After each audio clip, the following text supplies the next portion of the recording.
আজকে মালদ্বীপে last night, মানে হচ্ছে কালকে সকালেই আমার ফ্লাইট, কালকে দুপুরে আমার ফ্লাইট, আসলে আজকে চলে যাব। এত ভালো লাগছে আর এত বড় বড় জায়গা যে আসলে এই 4 দিনে ঘুরে বেড়ানো সম্ভব না। খুব ভালো লেগেছে। তো লাস্ট দিন এই সমুদ্রের মধ্যে, সমুদ্রের ইয়েটা দেখা,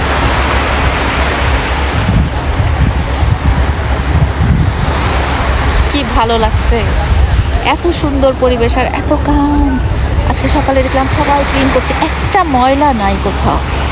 ইস, এই সূর্যটা ও একদম মনে হচ্ছে সূর্য গলে গলে পড়েছে। তো এখন বাজে 7টা 16।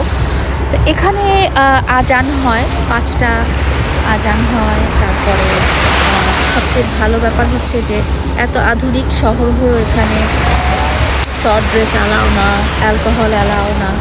খুব ভালো লাগলো মালদ্বীপে। আমি সবাইকে বলবো যে আপনারা মালদ্বীপে বেড়াতে আসেন, এত সুন্দর পরিবেশ। সবচেয়ে ভালো কথা হলো যে এখানকার লোকরা না এত ভালো, লোকালরাও ভালো। আর এখানে যারা বাংলাদেশি আছে তাদের যে মানে আতিথি পরায়ণতা বিশ্বাস করার মতো না, আনবিলিভেবল।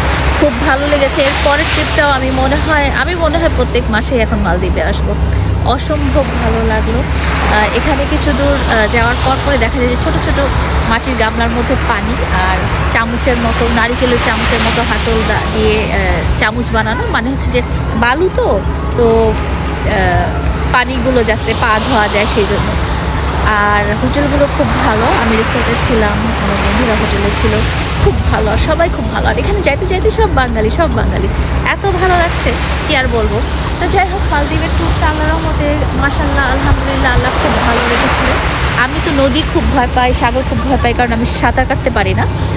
আর কিন্তু মালদ্বীপের পুরো জায়গাটাই মানে আমার এয়ারপোর্ট থেকে আমি মাফুসিতে আসছি হচ্ছে সাগরের মধ্যে দিয়ে, স্পিডবোটে জোরে স্পিডবোট চালাচ্ছে, একদম সাগরের মধ্যে দিয়ে আসতে হয়েছে। তো আমার না একটু ভয় লাগে নাই। কেন যে ভয় লাগে নাই আমি বলতে পারবো না জিনিসটা, মানে ফিল হয় নাই যে এটা আমি সাগরের মধ্যে। আর এখানকার পানি যে কি পরিষ্কার, এত সুন্দর ঝকঝকে পরিষ্কার। তো যাই হোক, এরপরে নেক্সট কোনো ট্রিপে আপনাদের সাথে আবার দেখা হবে। এই সাগর জাহাজটা আপনাদেরকে দেখে, ওই যে একটা জাহাজ যাইতেছে, কি সুন্দর কি সুন্দর কি সুন্দর, মানে এত সুন্দর, এটা ভাষায় প্রকাশ করার মতো না। এই জায়গাটা অসম্ভব সুন্দর। সব ভালো, খাওয়া দাওয়া ভালো, থাকার ব্যবস্থা ভালো, মানুষের আতিথ্যপরায়ণতা ভালো, খুব এক্সপেন্সিভও না। মানে আপনি টিকিট আর হোটেলটা করে চলে আসলেই আপনি থাকতে পারবেন। আর সবচেয়ে বড় কথা হলো যে এখানে না এই জিনিসটা আমি কোথাও পাইনি, এখানে সব দেশি কারেন্সি চলে। মানে আমি বাংলা টাকায় ইউজ করতে পারছি, তারপরে মালদ্বীপিয়ান রুপিয়া ইউজ করতে পারছি, ডলার ইউজ করতে পারছি। আমার কষ্ট করে কিছু ভাঙানো লাগে না। খাওয়া দাওয়া খুবই আরামদায়ক। তো আমি তো আসবই, আপনারাও আসবেন মালদ্বীপে বেড়াইতে।